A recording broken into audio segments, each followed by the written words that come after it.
Allah jelaskan di sini. Nabi aja nggak pantas. Artinya ada larangan dari Allah. Orang-orang beriman nggak boleh juga memohonkan ampun untuk orang-orang musyrik yang sudah jelas mati dalam kesyirikan. Jelas dia mati dalam kesyirikan. Walaupun kerabat mereka. Kita sayang sama mereka. Maka disinilah kecintaan anak kepada orang tuanya hendaklah digunakan semasa hidup orang tuanya untuk mengajak bapaknya, mengajak ibunya kepada Allah Subhanahu wa Ta'ala. Teman-teman yang mu'alaf,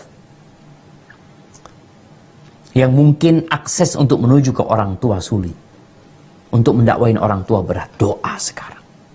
Doa. Panjatkan, minta sama Allah Azza wa Jalla. Gunakan segala metode dan cara untuk sampai kepada orang tua. Karena terkadang kita tahu orang tua kita ini jauh dari jalan kebenaran. Kemudian kita menjauh dari orang tua kita dan kita nggak pernah mendakwain orang tua, mendampingin orang tua kecuali setahun sekali. Allah Azza wa Jalla mengatakan, wa in jahadaka ala an tusyrika bima laysa laka bihi ilm fala tuti'hum. Kalau kedua orang tuamu menyuruhmu untuk melakukan kesyirikan, maka jangan taat kepada keduanya. Lalu apa kata Allah? Wasahibhuma fid dunya ma'rufa. Dampingi keduanya. Perlu ada pendampingan. Kadang-kala nih anak nggak pernah mendampingin orang tuanya. Dampingin orang tuanya. Dalam kondisi masih hidup, kesempatan ini untuk mendakwain orang tuanya. Ya memang harus sabar. Bagaimana Abu Hurairah radhiyallahu anhu, dia mendampingi ibunya, dibawa tuh ibunya. Ibunya ini non-muslim. Disebutkan Nasrani ibunya. Dari kabilah Daus. Abu Hurairah membawa ibunya ke kota Madinah dalam kondisi ibunya belum Islam. Karena demi dia terus mendampingi ibunya, nggak ditinggal ibunya. Dampingi terus ibunya. Tapi ibunya waktu itu sangat jahat sekali. Kadang-kala dia mengeluarkan kata-kata yang gak pantas, mencaci maki Nabi SAW ya. Ya namanya orang beda agama lah. Kadang-kala muncul cacian-cacian seperti itu. Ungkapan-ungkapan yang menyakiti hati anaknya.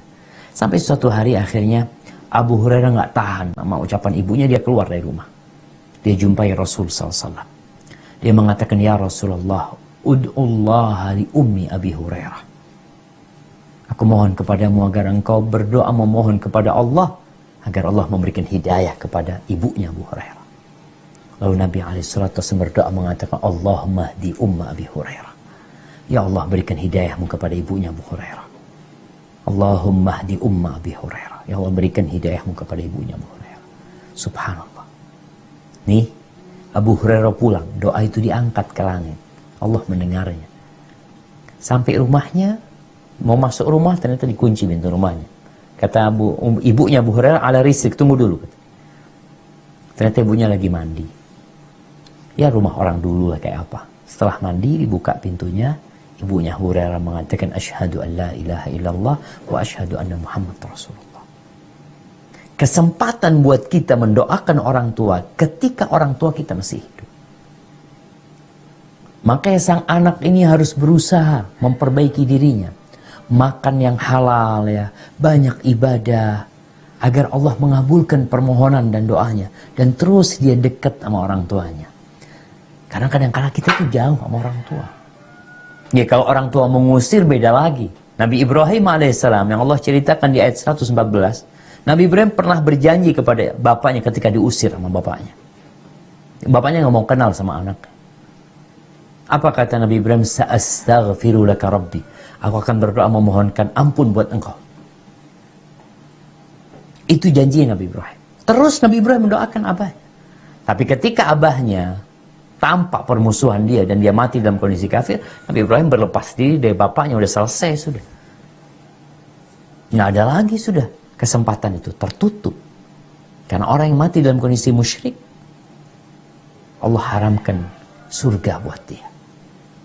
Jadi menurut penjelasan yang Allah jelaskan di sini, namanya para sahabat. Kalau sekarang tadi, Ustaz, tapi kan ibu ana Ustaz, abah ana Ustaz, keluarga anak Ustaz. Dan ini yang terjadi dengan para sahabat Nabi.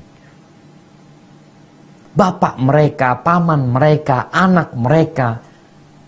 Bahkan terjadi peperangan di perang Badar. Antara keluarga sama keluarga. Tapi memang sudah Allah larang. Gak ada. Ketika sudah nampak, dia mati dalam kondisi musyrik, selesai. Mungkin dia Islam Ustaz, tapi menyembunyikan keislamannya. Urusan dia sama Allah SWT. Kita secara hukum duniawi, ketika ada orang mati, dan kita nggak tahu dia mengucapkan syahadat apa tidak, maka dia dimakamkan sesuai dengan agama dia. Padahal dia sudah Islam sebenarnya. Allah tahu. Maka Allah akan menghisab dia secara muslim. Tapi kita sebagai manusia yang tidak tahu dengan isi hati dia, maka kita, ya sudah, dia mati dalam kondisi Nasrani, kuburkan di kuburan orang-orang Nasrani. Makanya kenapa ketika orang masuk Islam itu dipersaksikan? Karena supaya orang tahu, ini Muslim, sudah saudara kita dia. Hada wallahu a'lam bissawab. Nah.